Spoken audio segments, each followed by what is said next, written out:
Hi guys, it's Kirsty. In today's video, I want to talk about the importance of life structure in OCD recovery, or in fact, recovery from any mental health difficulties. But before I go into that, I would like to ask, please do subscribe by clicking on the subscribe button below in order to stay up to date with new videos as they're released. So I wanted to do this video because having structure to your day-to-day life can have a huge influence on your recovery from anxiety or OCD.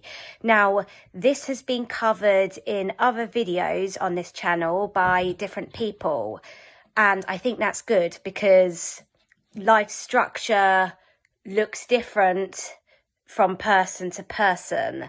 So I think that how different people talk about it and describe it, it speaks to different people. So what I might say about something may make sense to one person, but not to another, and vice versa with somebody else. So I want to talk about how having structure in my day-to-day life helped me with my recovery, and I want to also offer some tips around this as well, depending on what point in your recovery you might be at, because I think that obviously your life structure would depend on that as well.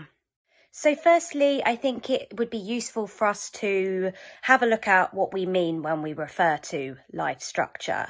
So when I talk about life structure in this video, I am referring to what we do day to day. So how we're filling our days, are we filling our days? What we're doing in our day to make sure that we're not lying in bed ruminating, essentially, and feeding into our OCD and making it worse. So I'm talking about, what you do at a certain point in the day, seeing people.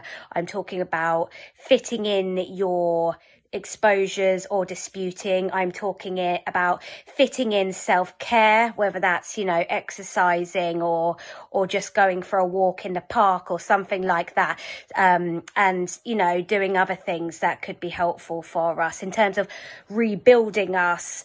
So firstly, I want to focus on the early part of recovery. So when we're still feeling very much not ourselves, when OCD is kind of very much still a big, we're locked on 24/7.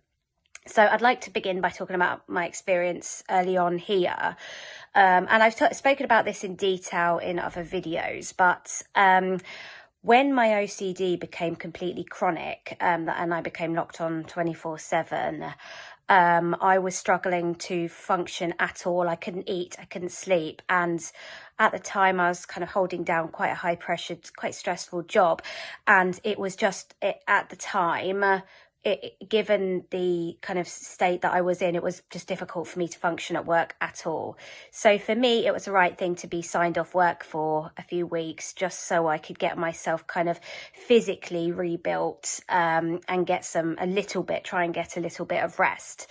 So that was quite useful for me to be able to just take that time away from work, simply because I wasn't capable of doing that job effectively with the way I was feeling and also the way I was behaving as a result of the way I was feeling, and obviously vice versa as well. If we remind ourselves of the CBT cycle, when, our behaviours can also feed into our thoughts and feelings as much as vice versa. So I was signed off, and for the first week, I was pretty much just existing. I'd just gone on medication, and as some people might find, sometimes your first week or two on medication, you feel a little bit worse before it could get better sometimes. Not for everyone. It was my experience that for the first few days, I was even more anxious. So really in that period, it was just basically I was staying with my dad because my partner was working, and I was just trying to get out of bed every day and trying to keep some food down. As my medication started to kick in, and I was also learning a little bit about OCD at the time, like realizing that maybe that was what I had, but obviously not sure. It took me a long time to feel confident about that. I was also practicing at the time a bit of, I was learning about mindfulness as well. So I was kind of doing a few things, but really it was just getting through each day. But once I started to get my appetite back, it was then felt necessary to start filling my days a little bit more while I was waiting to start treatment. So I started to I went back to my flat that I was living in with my partner, and each day I would decide on a couple of chores that I would do in the house. So I would do some washing and then hang that washing up.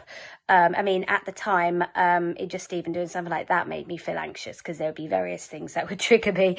And then it would be, okay, I'll go to the shop and I'll pick up some ingredients to make dinner tonight. And as the days went on, I started to try and add more things into my day. Even though I didn't necessarily feel like it. So I didn't have the energy to fully return to the gym in the capacity that I had done previously because I was only just getting my appetite back. But each day I tried to do 20 minutes of yoga, and I would go to the leisure centre and do like a 20-minute swim as well. And I think these small things that I started to bring into my day when I wasn't working, it was good for me because I didn't feel good while I was doing it at all. I felt horrible while I was doing it. I did really, what I wanted to do was just lie around in bed because I didn't want to face the way I was feeling. But I was very determined that I wanted to get back to work because I knew that while I wasn't at work, things were not good. And so I thought, I feel like I can't move forward until I start trying to get some kind of normality in my life, even if I'm not able to start treatment yet.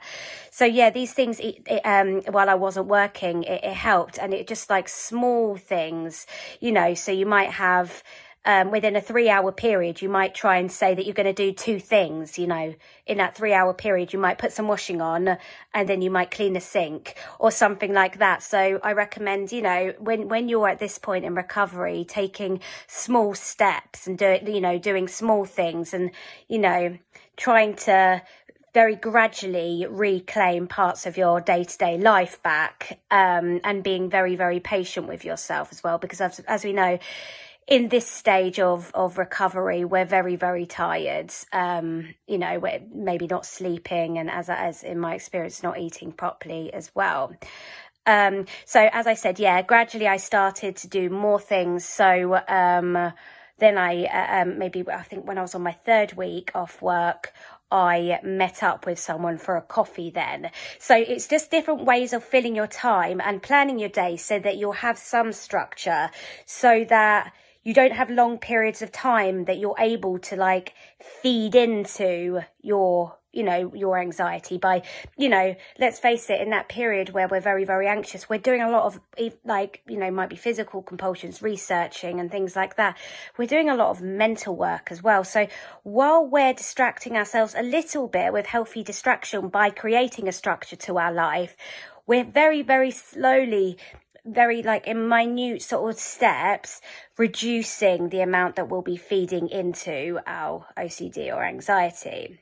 So once I was able to return to work, I still did so being very, very careful not to be doing too overtime. I mean, that didn't last as long as it should have done, but that's another story.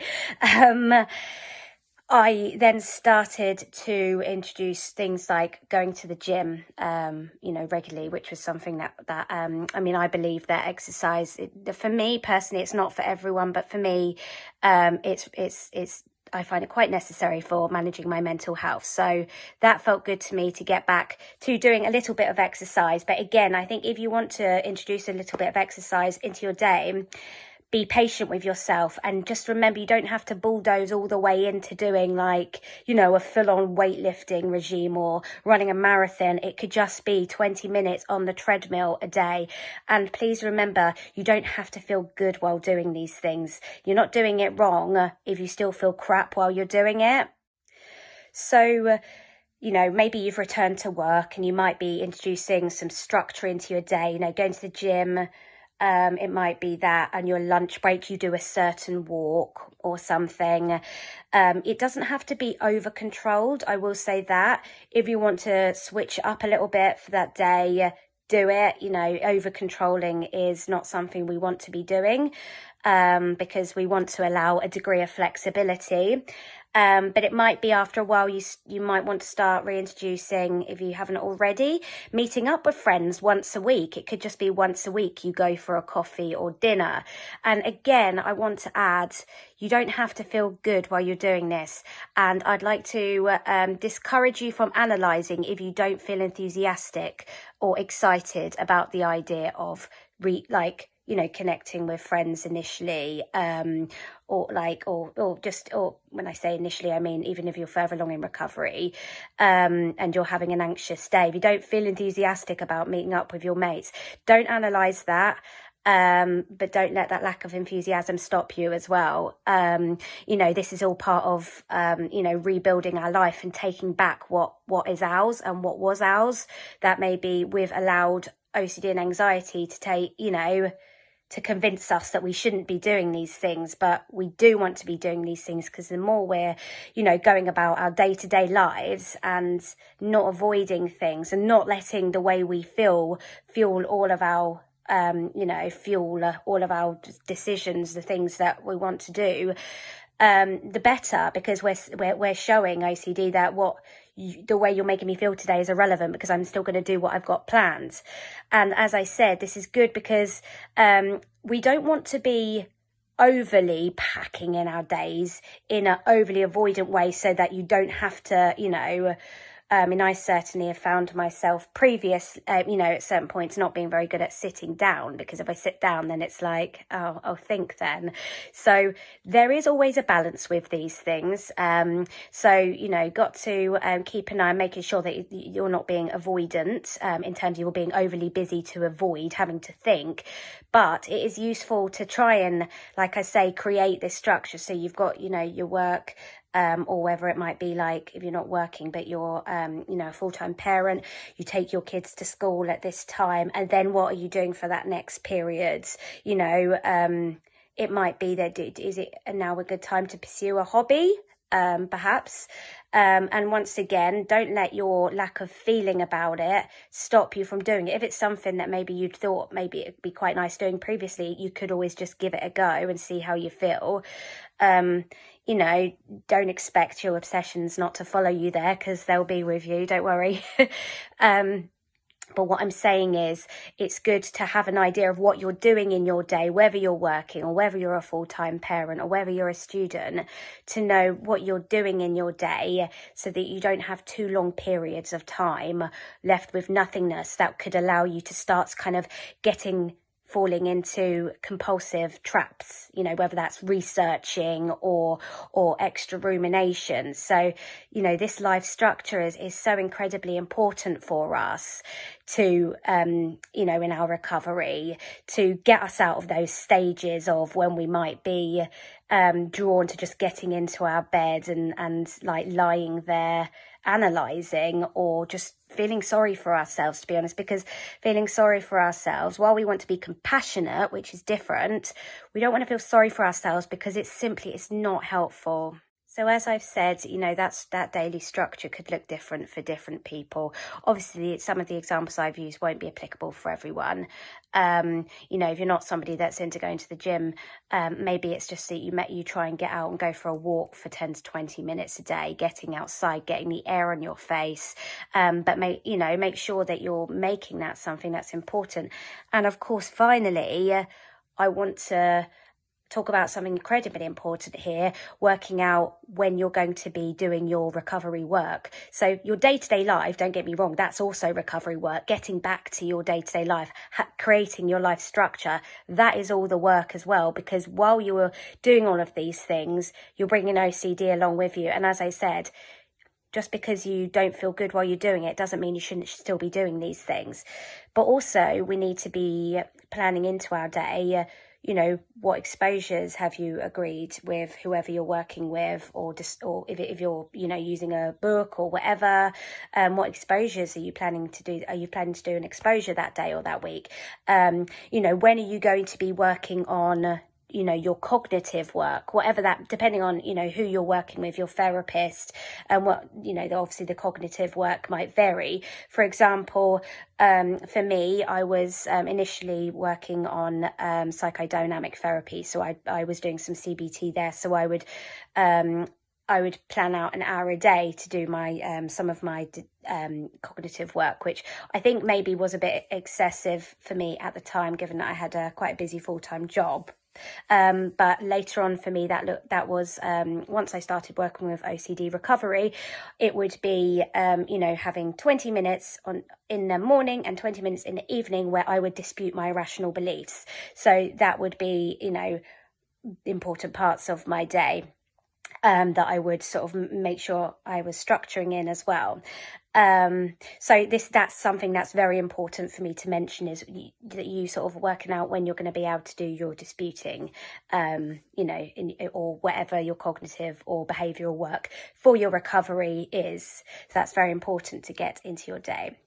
So I hope this video has been helpful in terms of talking about why it's important to have the structure, to, you know, to help prevent us from getting into spiraling further into pits of kind of feeling rubbish, you know, also reminding you that you don't have to feel good while you're going about your day, this daily structure. It's good to do it anyway.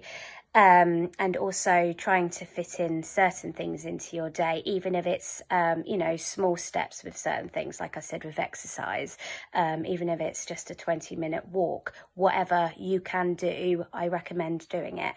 So thanks ever so much for watching, and take care. Bye.